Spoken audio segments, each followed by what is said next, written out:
I do some video with Jack. He got dropped off yesterday and I wasn't home. My dog sitter got him from transport. She brought him out, fed him, took care of him. I came home yesterday evening, let him out again. Did not spend very much time with him. I do like to let dogs just kind of decompress for a couple of days. I know they may or may not always live outside, so they may not be used to that. He was on transport for I don't even know how long, 2 or 3, 4 days, it seemed like. I do put bark collars on new dogs, and that's the exact reason why. So I don't want him to be in the habit of barking here. This is my home. My house is literally on the other side of this area where the dogs sleep. So barking is very important to me. I don't want to be woken up in the middle of the night. I don't want to hear it all the time. So it's important to me. So I put a bark collar on dogs to begin with so that they don't get in the habit of barking, and then wean them off of it. I do not use them permanently if I can help it. And it's really the only kind of e-collar that I do use, because I don't use an e-collar to train like herding or basic obedience or anything. So I've had my hands on him. I have had him on a leash. I've not taught him anything. I haven't worked with him. I don't know how he is with food. So this is just kind of like my introduction. I definitely am gonna start with crate and kennel manners, being able to put a leash on a dog, being able to take the collar on and off, not having him jump out of the kennel just because I have the door open. I do take the bark collar off when I work dogs. So they don't wear them all the time. But when they are kenneled, so I'm gonna slide this stopper down just so that he can't pull out. It is loose and I have the ability to tighten it, but I don't want it so loose or so drooping that he might be able to walk out of it or back out of it. Since he doesn't know me very well, he doesn't know where he is yet. And again, I will do a couple of days of decompressing, at least a couple of days. Good boy.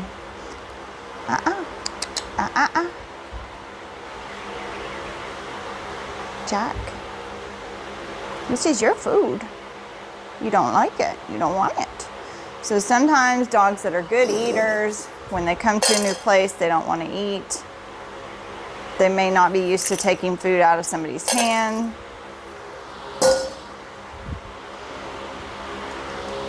But he's not offering to eat any of these. So what I'm going to do, just for the sake of this, is grab a couple of higher value treats and see if that makes any difference for him.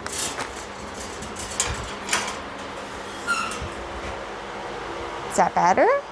Does that smell good? This smells interesting.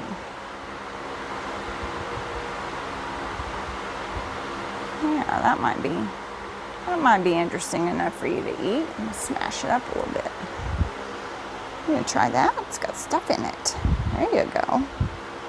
Oh, put it down and you lost it. There you go.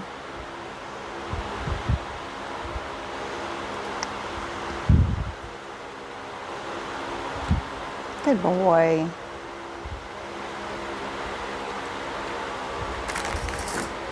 Those are not that special, they're just cat treats. For some reason, dogs love a good cat treat. And now that's his regular food mixed in with it. So the first couple of days I wanted to start out with just hand feeding him, trying to kind of bond with him. I'm not gonna feed him his entire meal like this, but I did want to feed some of it. Just so there's some value in me being around him and him taking things from me. And then because there is obviously some pressure on him to eat because he didn't want to eat at first, I'm not going to feed his entire meal like this so that there's not conflict, 100% conflict with his food if he's feeling any kind of stress about it. So, Jack, Good boy. So I want him to reorient to me when he comes out of the kennel, not be looking around. Jack, kennel. And he doesn't like to jump in the kennel yet. So I just do steady leash pressure. Good boy. So I could do like a little verbal correction when he's not responding to the leash pressure. And then don't let up on the leash pressure until he moves forward. Good boy. Jack. Good boy. Good dog. Kennel. I know. Sorry. Gotta finish your food, Kennel. Good boy. Good dog.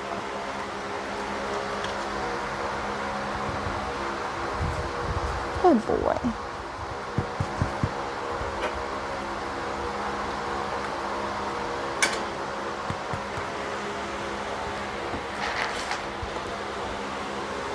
Good.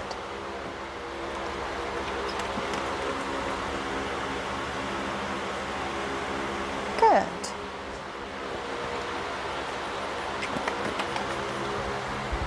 He can see the other dogs that are out, so that's a little bit of the distraction for him looking that way. So in that case, if he's a little distracted, I'll switch to a little bit higher value and mix it with his regular food. Jack. So just collar pressure. Good. And then collar pressure if he's not paying attention. So like he sniffed something over there. Good boy. Jack. Kennel. Good boy. Much better. Good man. Good boy. Good dog. Jack. Jack. Good. I know. Jack. Kennel. Good boy. Whoops. I dropped stuff. Good boy. So I'm conditioning his like good boy command, his his no, hey, whatever it is, the scolding words that I use with dogs. So I'm starting that already. So even though I said I'm not necessarily training him, I'm just trying to get a feel for the dog, right? Get a feel for how he handles everything. Get a feel for if he's tuned into human voice or not. Jack, good boy. Good boy. Good. Good dog. Good boy. Kennel. So that tells me he's probably been verbally corrected before because he put his feet up and I said, And FedEx is here. That's the barking. Jack. But we'll work through it. Jack. Good boy. Jack. Good. Jack. Good boy. Jack. Good boy. Nice job. Kennel. Yes. Good boy. Good boy.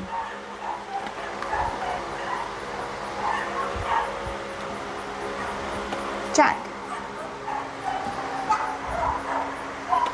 Kennel. Good boy. Jack.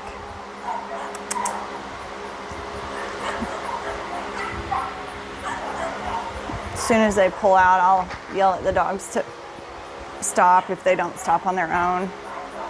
Good boy. That way you don't have to hear all that in the background.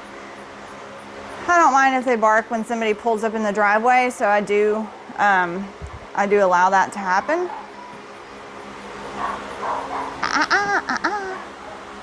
Good man. Oh, that was so nice. Oh, that was so nice. So on a verbal correction with a little bit of forward movement from me, he took that and he went right straight back in his kennel. So he's, I would say, pretty smart. I'm already going to judge him. He's pretty smart. Good boy. Good boy. Jack. Jack. Good, and just a little bit of collar pressure there to get him to come when I called him. Whoops, figure it out. You're okay. Good boy. Jack. Good man. Good job. Kennel. Kennel. Good.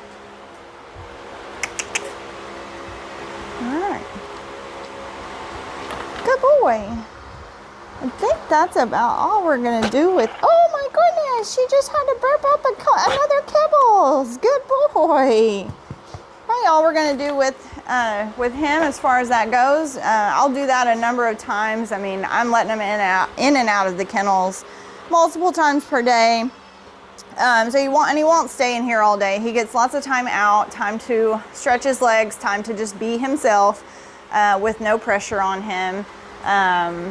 And then we'll do some walks and some other stuff, kind of get a feel for each other, and we'll go to work when he's pretty comfortable here. But I think he's going to settle in pretty nicely.